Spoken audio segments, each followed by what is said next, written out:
welcome to Star Power here, and welcome back to the Batman v Superman Dawn of Justice plot fix. In the last video, we left off with the court scene.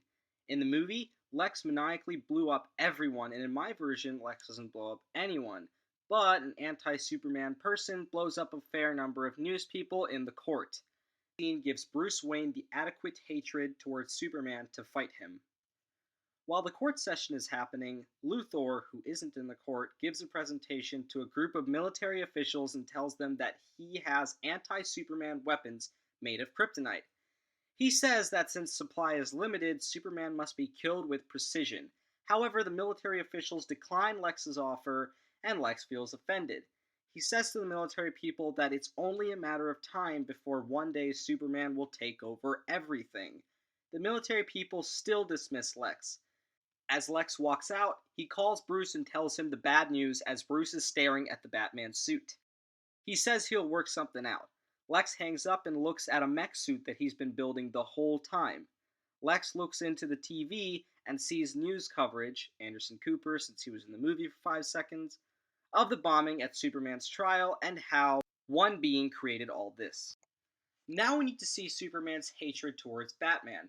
He already doesn't like Bruce Wayne because Wayne backed Finch during the public announcement as seen in the Part 1 video. Now we need to see why he hates Batman. The best way to do this is to introduce this unbounded Batman who lacks restraint. Batman essentially does the same exact thing from the movie. In the beginning, the first time we see Batman in the suit in Gotham, like that. The whole Bat branding thing also needs to happen to explain this whole hatred. Clark, who is in the Daily Planet right now, reads the Bat-branded Justice title on the news.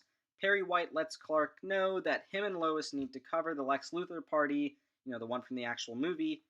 Clark and Lois go to the party in the night, and the two stand outside. They see Bruce Wayne walk out of his car, and Clark overhears Alfred speaking to Bruce through Bruce's earpiece and realizes that something's up when Bruce reminds Alfred to let Bruce know where to go. We don't know what Bruce is looking for yet. Alfred tells Bruce through the earpiece that the information should be in the basement. We don't know what information. Clark immediately follows Wayne after Clark tells Lois that she should cover Luthor's speech and that Clark will cover quotes from the famous people. Also, just for kicks, Diana Prince should be standing in the background of this gala. As Clark follows Bruce secretly going down the stairs, he keeps hearing Alfred giving directions over the earpiece. Eventually, Clark sees Bruce hook up a device to the servers in the basement of Lex's building, just like Bruce does in the movie. As Bruce travels back up, Clark makes sure that Bruce doesn't notice him. Bruce quickly walks into the crowd. Clark catches up to Bruce and quickly asks for a conversation. The two have a nice starter conversation. Bruce asks if he owns the Daily Planet, and that conversation has to do with Gotham City as a whole. Clark mentions that he's been out there once and that it's nice. Bruce mentions that he doesn't know what to think about nice places, considering any of the nice places can be destroyed. Then he says the line from the movie that every time Superman saves a cat out of a tree, Clark writes an editorial about an alien who can burn everything down. Clark responds by saying that Gotham's vigilante is no different and that Batman thinks he's above the law. Bruce also says the line about Gotham City's history of freaks dressed like clowns just for kicks. He then says to Clark that he knows he was being followed. Clark initially denies this, but then he admits. When Bruce asks why, Clark responds by saying that he's a huge fan of Wayne Industries and that he's always wanted to get an interview with Bruce Wayne himself. Wayne simply smirks. Right after this, Lex Luthor joins them and asks Bruce if the two could talk in private. Though Clark walks away, he still pays attention to the conversation. He overhears Lex say something about kryptonite tests on Zod's dead body and how it worked on a molecular level. Since Lex figured this out, he said he could create a higher concentration of synthetic kryptonite, but it might not be as powerful. Bruce says that he'll provide as much funds as he can. Clark now knows exactly how the two billionaires are plotting against him, and that gives him adequate hatred towards the two. After the conversation is over, Bruce goes to the basement and retrieves his device. Alfred tells Bruce that it's been a long day and that he's going to sleep, but Bruce says that he'll stay awake and check what Luthor's up to. This shows the seeds of Bruce's skepticism of Lex. When Bruce arrives home, he checks out the files in Luthor's database. He first sees reports on Superman with highlighted portions of text that detail Superman's nature. Next, he sees some important documents regarding LexCorp's company info and skips the next few folders because he sees something that catches his eye. Bruce opens a folder called the Metahuman Project. He sees all the videos of superpowered beings. This time, they do not have logos in those videos. After we see Wonder Woman, Aquaman, The Flash, and Cyborg, we see a ton of video evidence of Superman, including one close-up of the face. Bruce immediately makes the connection. Superman equals Clark Kent. Bruce looks at an unfinished version of the armored Batman suit and knows what he has to do. He does research on Clark Kent and finds out about Clark's parents and all the articles on Superman that Clark wrote. The evidence stacks, and Bruce realizes that he has to destroy Clark Kent for the safety of the world.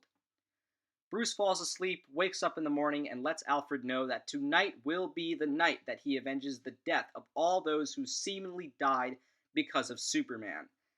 Alfred is actually on board at first, but then he sees multiple articles of Clark Kent and Superman on Bruce's computer. Bruce explains, and Alfred goes back to lecturing Bruce. Bruce reminds Alfred of how his parents were killed and how many children had their parents killed because of Superman. Alfred says that he's buried enough of the Wayne family to have to go through burying another one. Bruce tells Alfred that this may be the last thing he does, and it is worth it. The two finish the armored Batman suit, and Bruce gets all of his kryptonite gear ready. Finally, Bruce goes outside and turns the bat signal on. Next, we see Lois Lane look up at the signal in the sky. She informs Clark, and Clark tells Lois that he has to see what's up. Clark takes off in his Superman costume. At the same time, we see Lex look at the bat signal. Lex says to himself, "Well, what do we have here? It's God versus man," or something like that, I don't know. Lex looks back at his workplace, where we see a few robotic arms building something, as sparks fly. Bruce is staring into the sky as he sees Superman flying towards the light. He sees Superman tower above him. The two stare at each other as the rain falls until Superman comes crashing down. Then Batman says, "Clark Kent, the Daily Planet reporter." Superman responds by saying, "Bruce Wayne? Now that's surprising. Tell me, why are you doing this?" Then Batman asks Superman, "You tell me, Clark, do you bleed?"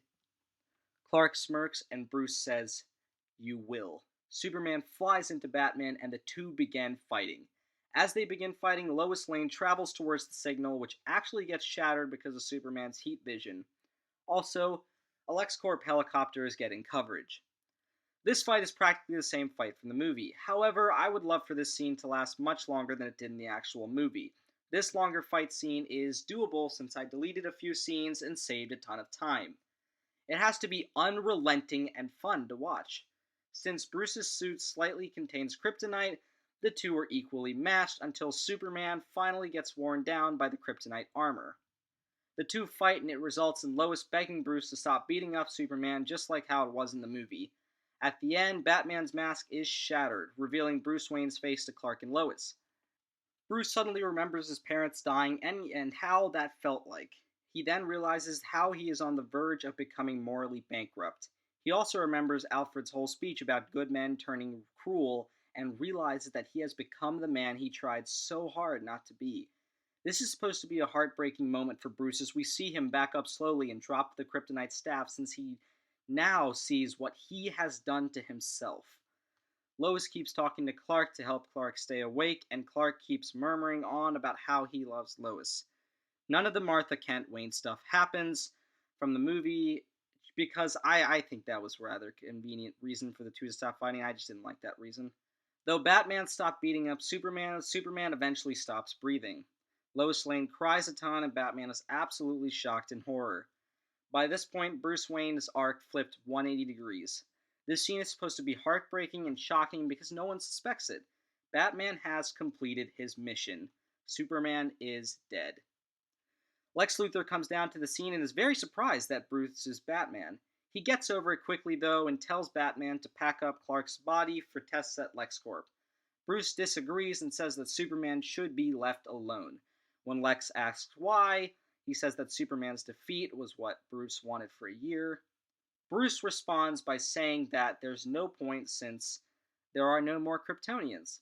Lex disagrees as he mentions his metahuman theory, which Bruce already knows about, and how there can be others. Lex asks Bruce to take Superman back to LexCorp, and Lex leaves. Long story short, Lois begs Bruce not to do it, and Bruce listens. Bruce, not in costume, goes to Lex's house to confront him about Lex's ulterior motives. Lex says that he just wants the world to be safe, but Bruce thinks that there is more to this.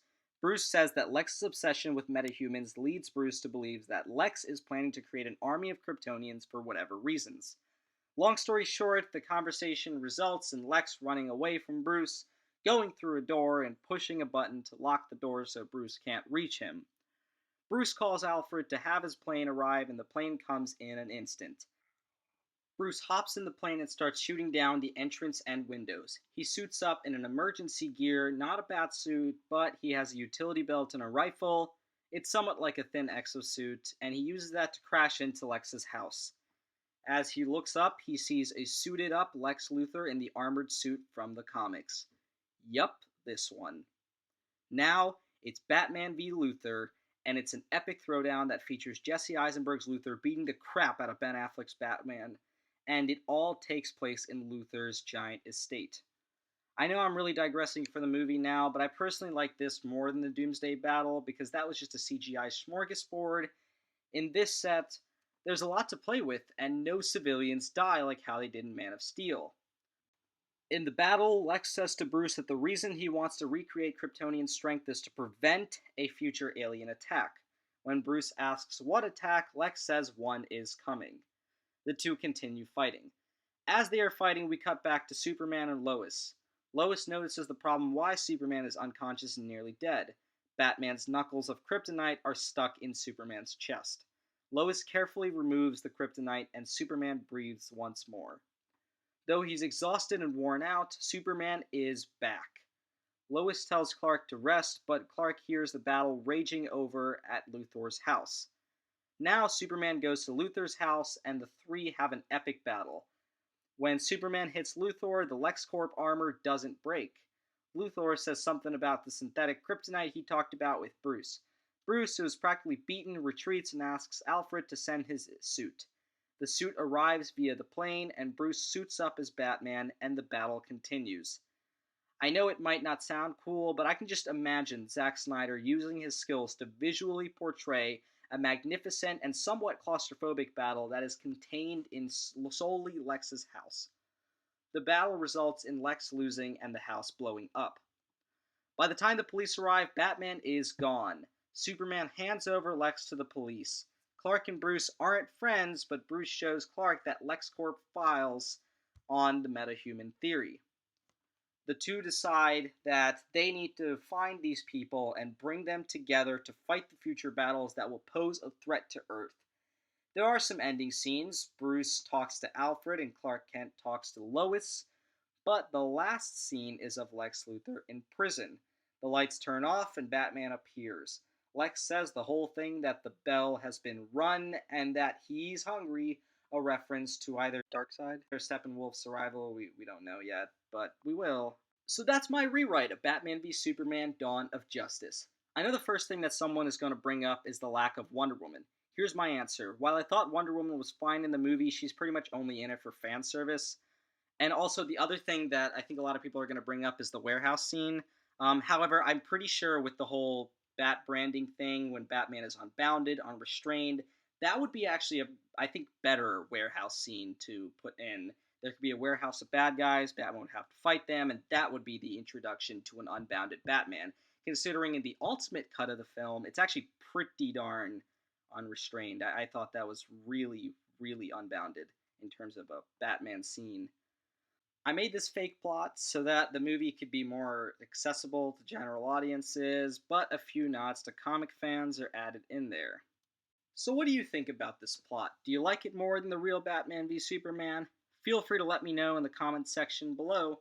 Thank you. This is Star Power, signing off.